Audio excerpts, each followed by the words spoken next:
Hey guys, welcome to another episode of Literary Gladiators. My name is Ari, and I am a recurring person here on the show. It's Halloween time, so today I am going to be going over one of the best kids' horror series of all time, Goosebumps by R.L. Stine. This original series spawned a whopping 62 books from 1992 to 1997. Since there are so many books in this series, I'm not going to go over every single book, but rather I'm going to mention my three favorite titles. Goosebumps was definitively a horror genre, but it contained several subgenres including fantasy and science fiction. The series was also known for the sudden left turn, which changed each book significantly during each story's respective climax. The three books I will be going over today are called Say Cheese and Die, A Shocker on Shock Street, and my personal favorite, Calling All Creeps. These might not be your favorites, but I would be happy if you guys could put a list of your favorite and or most memorable Goosebumps books in the comments below. So let's begin with Say Cheese and Die. One of the earliest books in the series, Say Cheese and Die, was basically about a kid named Greg and his friends who find an old camera in a nearby haunted house called the Kaufman House.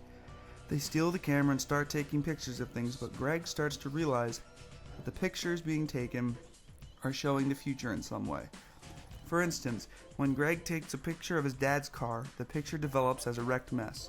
Keep in mind that these were cameras that developed film on the spot. It's not a digital camera, but later Greg takes a picture of his friend Shari at her birthday party. When the picture comes out, Shari's not in the picture, and shortly afterwards, Shari disappears. When she does come back, she has no memory of her disappearance. Eventually, Greg and Shari decide to put the camera back, but are confronted by Spidey, a mad scientist who, with the help of his partner, created the camera. However, after a scuffle with Greg, Shari, and the camera, Spidey dies. The camera apparently took a picture of him dying as well, seconds before the event happened. The camera is safely put away, but some bullies later try to tamper with it, not realizing its power. This book came out in 1992, with a sequel being released in 1996. I like this book because of the message of you can't change the future once you see it is taken to extreme proportions. I always like reading books and watching films where the main character sees a future and tries to problem solve his way around it, only to realize you can't run away from it. A more classic example of the sudden left turn dynamic I mentioned earlier is a book called A Shocker on Shock Street. In this book, Marty and Aaron are two kids who love the Shock Street horror series. Aaron's dad is one of the people working on a new Shock Street theme park, and he is able to give the kids a tour of the park before it even opens. The two kids go through the park on a tram through cobwebs and giant praying mantises and skeletons. Eventually, after it seems like they're all going to die by sinking into a grave, two werewolves come out to save them. Unfortunately, their true desire is to eat the kids, and that is when Aaron and Marty realize that these are not actors in costumes, they are real monsters. Eventually, it is revealed that all of Aaron and Marty's moves are part of a movie. And when Aaron asks the director of the movie where her dad is, he says that the kids only have to go through the House of Shocks to find him. Marty goes into the House of Shocks and gets electrocuted.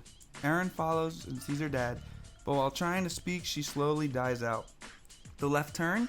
It turns out that Aaron and Marty were just robots built by their father in order to test out the theme park. This one has always been one of my favorites because it reminds me of the kinds of endings that Twilight Zone had. But I saved the best for last. My favorite Goosebumps book of all time is one of the last ones published. It was called Calling All Creeps. It was published in late 1996 and has a pretty wicked story attached to it. This story introduced a 6th grader named Ricky, whom everybody makes fun of. He has many enemies in the 8th grade, including Tasha, who is the head of the school paper. Ricky is also a member of the school paper until two huge mistakes get him kicked off. After getting kicked off, Ricky hatches a plan. He plans to put the following message into the school paper. Calling all creeps. If you are a creep, call Tasha. But when it gets published, instead of Tasha's name, it's Ricky's name instead.